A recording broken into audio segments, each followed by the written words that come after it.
नमस्कार किसान बंधु। मैं डॉक्टर जगपाल कृषि विज्ञान केंद्र माधोपुर से विषय वस्तु विशेषज्ञ मंत्र आज एक खास जानकारी लेकर के आए किसान बंधुओं के लिए, उन किसानों के लिए जो किसान बंधु मत्स्य पालन या मत्स्य पालन व्यवसाय से जुड़े हुए हैं। तो खास जानकारी ये है कि जैसा कि अभी वर्तमान का जो मौसम है वो सर्दियों का आ चुका है या सर्दियों का मौसम की शुरुआत हो चुकी है और इस मौसम में कुछ विशेष ध्यान देने की आवश्यकता होती है, खासकर हमारे मत्स्य तालाब के लिए।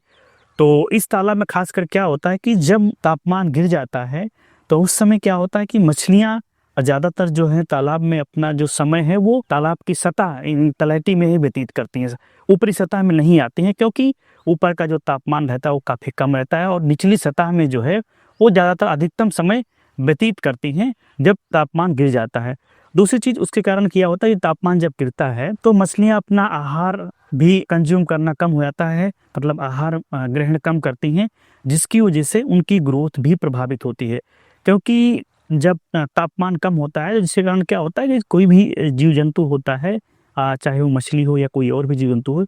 तो उसकी जो शरीर की मेटाबॉलिक एक्टिविटी है वो जो है कम हो जाती है, जिसके कारण उसमें जो है भोजन ग्रहण कम करती है। तो मछलियों में भी ये समस्या पाया होती है, तो जिसके कारण से जो मछली की ग्रोथ है वो खासकर इन सर्दियों के मौसम में रुक जाती है। तो इस मौसम में किसान बंधुओं को क्या है, कुछ खास ध्यान देने की आवश्यकता है। जैसे कि हमें जब बहुत ज़्यादा तापमान महसूस हो कि तापमान गिर गया है तो वैसी स्थिति में किसानों को अपने तालाब में जो है रोजाना ट्यूबवेल का पानी चला के रखना चाहिए, जिससे कि जो ग्राउंड वाटर है वो तालाब में जब मिलेगा तो उससे क्या है कि थोड़ा सा तापमान तालाब में जो है बढ़ेगा। खासकर जो हमारी देसी मछलियां हैं उनमें तो कुछ फर्क पड़ता है, साथ साथ यदि कृषक बंधु पंगेसियस का पालन कर रहे हैं तो उसके लिए सबसे बड़ी ये चुनौती होती है कृषकों के लिए कि जो पंगेसियस मछली होती है, यदि हम पंगेसियस का मोनोकल्चर कर रहे हैं या पॉलीकल्चर कर रहे हैं तो उनमें सबसे बड़ी ये चुनौती आती है कि हमें सर्दियों के मौसम में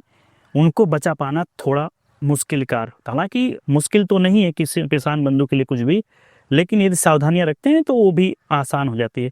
तो उसमें क्या करना है कि हमें ट्यूबवेल से पानी चला कर रखना है। दूसरा चीज़ समय समय पे हमको जो है 10 दिन के अंतराल पे जो है चूने का भी इस्तेमाल करना है, जिससे क्या है कि तालाब का जो है वाटर क्वालिटी बना रहेगा और साथ ही साथ जो है क्या है कि तापमान भी मेंटेन रहेगा और पानी का जो लेवल है वो हमें ज़्यादा मेंटेन करके रखना है। करीब 8 से 9 फीट जो है पानी का जो लेवल है, यानी कि तालाब में जो पानी का लेवल है उसको मेंटेन करके रखना है, जिससे क्या है कि हमारा तालाब का जो तापमान है वो मेंटेन रहेगा।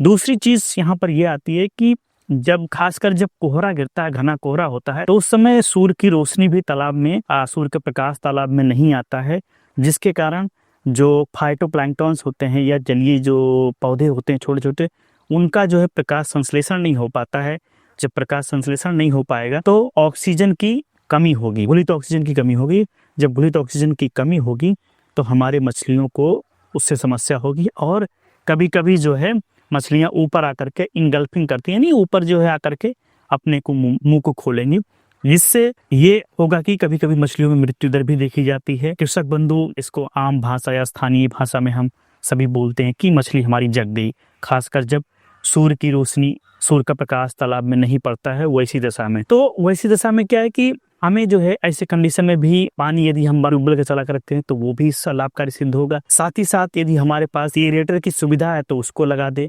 अन्यथा ये सुविधा नहीं है या अचानक से मछली जग गई तो कुछ हमें इमरजेंसी के लिए ऑक्सीजन के टैबलेट्स वगैरह होती हैं उनको भी रखना चाहिए। ऑक्सीजन के टैबलेट्स के साथ उनको जब ऐसी समस्याएं आती हैं वो डालने से डायरेक्ट जो है ऑक्सीजन के डिफ्यूज जाते हैं और ऑक्सीजन की पूर्ति होती है, परंतु वो परमानेंट सोल्यूशन नहीं होता है। वैसी दशा में कभी कभी ऐसा है कि किसानों के पास नहीं उपलब्ध है टैबलेट्स वगैरह, तो खुद ही 2-4 लोग तालाब में कूद करके और डंडे से तालाब के पानी में हिलकोरा करके, जिससे क्या है ऑक्सीजन का लेवल बढ़ेगा और मछली में जो तालाब में ऑक्सीजन कमी है वो जो है पूर्ति होगी। तो एक तो समस्या इसका हम निदान पा सकते हैं। दूसरी चीज़ सर्दियों के मौसम में कभी कभी जो है कुछ रोग बीमारियां भी होने के चांसेस रहते हैं। खासकर एक बहुत ज़्यादा जो कॉमन बीमारी आमतौर पे देखी जाती है मछलियों में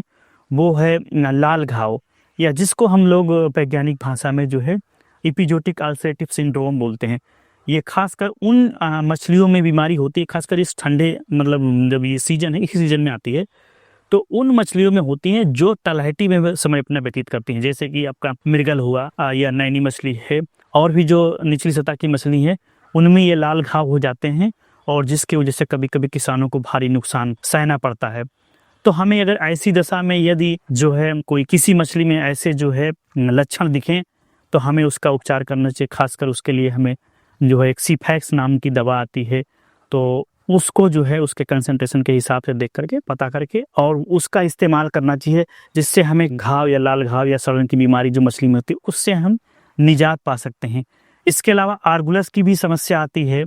जो एक प्रकार से क्रस्टेशियंस पैरासाइट होते हैं जो मछली का जू बोलते हैं। तो उनको यदि आपको लगे कि मछली कभी ऊपर सरफेस पे आ रही है और अपने शरीर को किसी चीज़ से जो है रगड़ रही है, तो आप समझ जाइए किसान बंधु कि जो है आपके मछली में आर्गुलस की समस्या आ गई है, यानी कि मछली का जो जुआ होता है वो लग गया है। और उसको हटाने के लिए हमें जो है सिफरी, आर्गिक्योर या जो है हम ब्यूटॉक्स वगैरह है, साइपरमेथ्रिन, बहुत सी ऐसी मतलब मार्केट में जो है दवाएं उपलब्ध हैं, तो उनका इस्तेमाल करके उनका वैज्ञानिक सलाह लेकर के या डॉक्टर सलाह लेकर के कि हमें कितना डोज डालना, उसके अकॉर्डिंग हमें उसमें इस्तेमाल करना चाहिए,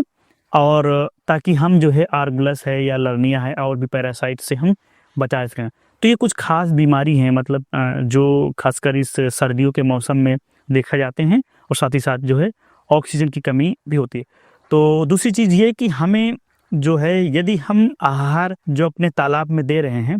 तो उसमें हमें ठंडियों के मौसम में थोड़ा आहार देना कम कर दें, क्योंकि इस मौसम में जो मछलियाँ होती हैं आहार थोड़ा कम खाती, मतलब कंज्यूम करती हैं, तो हम जो भी आहार देंगे वो बेस्ट होगा। तो हमें इस चीज़ को ध्यान देना है। खासकर जो है जो पंगेसिस का तालाब होता है, यानी जिसमें किसान बंधु पंगेसिस का पालन करते हैं, उसमें भी विशेष ध्यान देने की आवश्यकता है।